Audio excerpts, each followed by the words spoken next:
situação na Venezuela está virando mais difícil e mais perigoso hora para hora. O político Maria Corina Machado a queda violentamente interceptada na sua salida de concentração na Chacao. Nos colegas da Aliança Informativa Latino-Americana a informar-nos que o sicário que provavelmente por ordem do regime de Maduro atira contra o auto de segurança que estava a transportar Machado. A indicar que Maria Corina apareceu de surpresa em Caina de Caracas depois de mais de 4 lunas escondidas. Awe, dia promete a fecha definitiva de 10 de janeiro de 2025, Maria Corina está salindo em público e brinda seu apoio à população venezuelana que está clamando para Venezuela livre.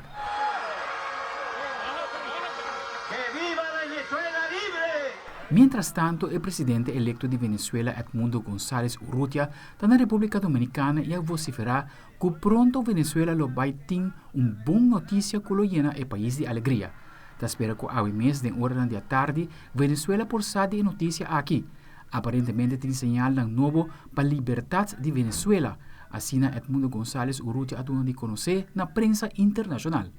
A notícia está pendiente de lo que está passando com a situação na Venezuela e não só queda update no Facebook de Telaruba com toda a informação de lo que está passando no país.